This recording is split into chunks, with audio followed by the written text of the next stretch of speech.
One final question Prashanth గారు, అంటే మెయిన్గా సినిమా చూస్తున్నప్పుడు సో కార్తికేయ గారిని చూస్తున్న ప్రతి ఒక్కరు కూడా ఎందుకు మెస్మరైజ్ అవుతున్నారు అంటే అలాంటి ఒక కట్అవుట్ ఒక్క ఫైట్ కూడా విలన్కి రవిశంకర్ గారికి ఒక్క షాట్ కూడా చేయకుండా విలన్ని చంపేస్తూ ఉంటారు. అంటే అలాంటి ఒక కట్అవుట్ని పెట్టుకొని ఇలాంటి ఒక రిస్కీ ఫ్యాక్టర్ ఏ విధంగా యాక్సెప్ట్ చేయించారు మెయిన్గా?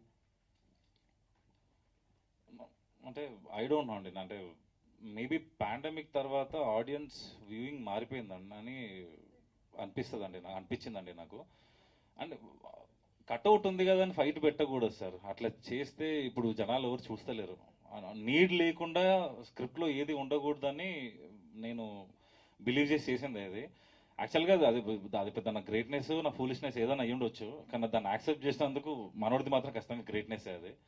ఫైట్ పెట్టకూడదు అని అంటే వాళ్ళిద్దరు కలవలేదు కదండి ఇప్పుడు. యాక్చువల్గా ఈయన కాంబినేషన్ రవిశంకర్ గారి కాంబినేషన్ చాలా వర్క్ అయిందని చెప్పేసి అంటున్నారు, కానీ వాళ్ళిద్దరు కలిసి షూట్ చేసింది ఒక రోజే సినిమాలో.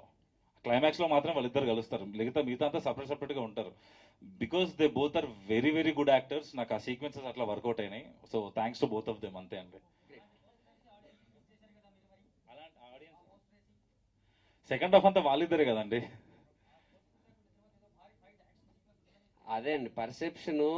ఇప్పుడు మీరు 20-30 ఇయర్స్ నుంచి ఒక టైప్ ఆఫ్ సినిమా చూస్తూ ఉన్నాం. అప్పుడు మేకింగ్ వేరు, ఇప్పుడు మేకింగ్ వేరు. ఇప్పుడు పోస్టర్ అప్పుడు వేసిన దానికి అలా ఉంటే భారీ ఫైట్ ఉంటుంది. ఇప్పుడు ఆ ఫైట్ వేరేలాగా మాటల ద్వారా ఆర్ ఎత్తుగడలు ఫైనల్లీ ఎలా దొరికిచ్చాడు ఇలా ఉంది. సో మేము అదే చెప్తూ వచ్చాం కదా, మేము మనకి తెలిసిన కథని ఇప్పుడు జనరేషన్కి కరెక్ట్గా ఇప్పుడు స్క్రీన్ ప్లేకి ఎలా చేయాలో అలా చేసాము అని.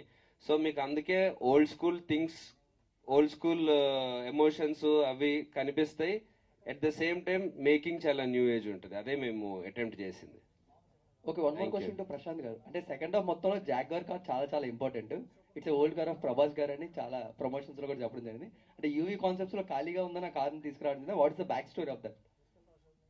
ఖాళీగా ఉందని కాదు సార్, అది ప్రభాస్ గారితో నేను సాహో చేసినప్పుడు కూడా వాజ్ యూజింగ్ దట్ కార్. నాకు ఎందుకో అది అట్లా మైండ్లో ఉండిపోయింది అనుకుంటా.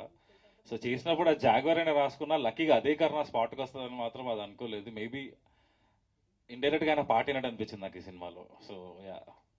కార్ సంగతి ఉన్న బ్యాగ్ సంగతి ఏంటండి? బ్యాగ్ ఏమైపోయింది? ఎనీవేస్, బ్యాగ్ వాళ్ళు తీసుకుంటారు యాక్చువల్గా. ఓహో అది ఉందా? ఓకే, వాళ్ళు తీసుకొని వాళ్ళ కార్లో పెట్టుకుంటారు, మనోడు వదిలేస్తాడు కదా.